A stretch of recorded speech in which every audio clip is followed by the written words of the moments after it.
Go live now to Washington, D.C. Pulitzer Prize-winning Washington Post reporter David Fahrenthold. So it seems to me that the Post's mission these days has been to try to find at least some Biden scandals to balance the number of Trump scandals they're able to find. And the latest appears to be nepotism among members of his administration. So outline that story for us and tell me how serious it is. Well, I should say first, we're not trying to balance the ledger in any way. We just, this is our job. There's a new president. You got to figure out what the new president's doing. In this case, there was a story about how basically children or relatives of some of Biden's high-level staff have gotten jobs with the administration. It's only about 5 instances, but it's happening. There's some of his high-level people have had their children get sort of low-level jobs. Jen Psaki, who is the White House spokesperson, her sister has a job at HHS. The Biden folks say that these folks are qualified and there's there's nothing scandalous about it. But what we heard from ethics experts was, look, you said you'd be better than Trump, and this is better than Trump. And that Biden hasn't employed his family members as high-level advisors, but that, better than Trump shouldn't be the new standard, that they don't think this should be happening at all. I see. Well, I mean, this is Mitch McConnell's wife has worked for the government for a long time. I mean, there have been a number of that's what you try to do, right? When you move to Washington, you try to get your spouse a job, and that happens from time to time. I mean, I think you're right that this has happened before, children of White House aides getting very low-level jobs. The administration's big, and this happens everywhere in every administration. But, if you ran on being different than Trump, I think folks feel like Biden should hold himself to an even higher standard. Okay, but, of course, Trump famously put family members in pretty high positions. There are no Biden family members in similar circumstances? No, that this is not about Biden's family. This is, Biden's children have not come into the administration. They have no role in government. So it's more about Biden's aides.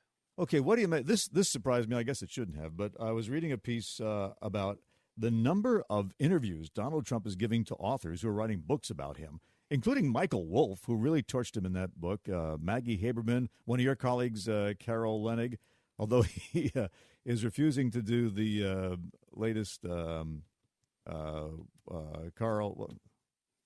Woodward book. Why would I blank on Bob Woodward's name? Bob Woodward's book, yeah. So what's Trump's agenda here? Well, I think one thing, he loves to talk about himself. And nobody likes to talk about himself more than Trump. And then also, I think Trump sees this as a way of shaping the historical narrative about him. This is how Trump was in the White House, though. Think of how many interviews he gave to journalists while he was in the White House. For books, for live interviews, for TV. He was just somebody who loved to talk about himself and loved to talk to journalists.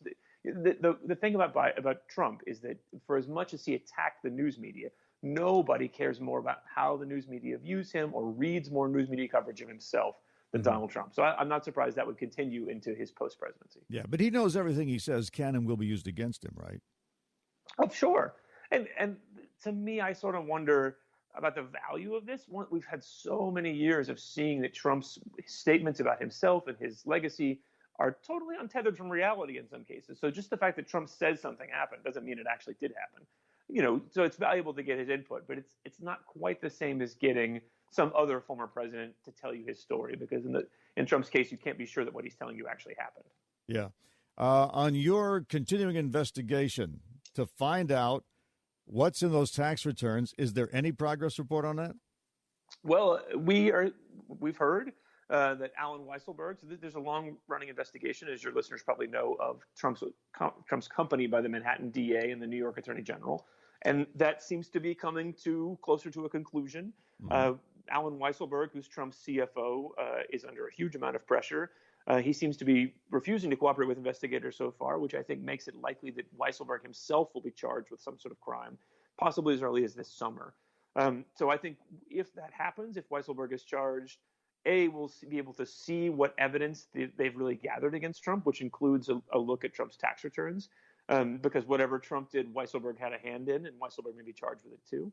And we'll also see the pressure that builds in Alan Weisselberg to flip and start telling his story of what happened with Donald Trump. Do you see any of these legal cases against Trump playing a role in the coming campaign? It's so early to tell. I think there is definitely a possibility. This Manhattan DA investigation, I don't want to judge it by the standards of what's happened before, the Mueller investigation or impeachment investigations, because that was about political conduct and they happened while Trump was president. He had a lot more leverage over the process. This is about business actions, and it's about Trump while he's a private citizen. Mm-hmm. That said, Trump spent a lot of his life structuring his life to make it hard to figure out what he did. He doesn't use email. His loyalists are these long-serving, extremely loyal people. So it's really hard to crack that inner circle. So, I think it's hard to know, will this end in charges for Trump or a conviction for Trump? But it couldn't certainly last long enough to overshadow the 2024 campaign. I know Democrats are desperate for something that just takes him out of the race, so that he's off the table. It strikes me as reinvestigating his past is not going to do that. There's nothing that says you can't vote for somebody even if he's been indicted. So sure. He would still have substantial. But the only thing that I could think of would do it would be if they found something that he did, horribly illegal while he was in office. And I think there was just a decision saying that you can't blame the clearing of Lafayette Park, before the Bible photo on Trump. So that's off the table. A lot of the other sort of Trump scandals didn't go anywhere. So, is that basically what's left, stuff that he did way in the past?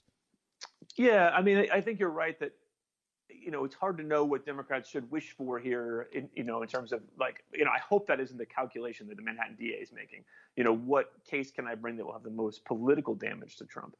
I think what Trump did on January 6th, what he did in trying to overturn the election, this thing that everybody saw, that's probably a pretty powerful weapon that Democrats can and will use against him if he does run again. They'll use it against Republicans in 2022. Mm-hmm. So, I hope that they don't see this just case in New York as this is the bullet that takes Trump out of the race. And I hope they only do it based on what he actually did as a businessman.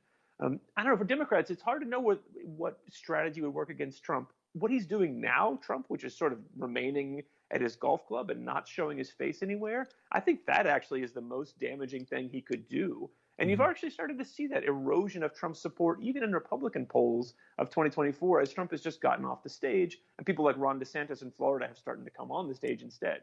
Yeah, certainly Ron DeSantis. Ted Cruz is clearly angling again. My question has been, I forget if I asked you this already, what's the Democrats' plan B? Because they got, a guy's going to be 82 years old in 2020. I assume that their plan is still Joe Biden. He still seems relatively popular. He hasn't had any health issues.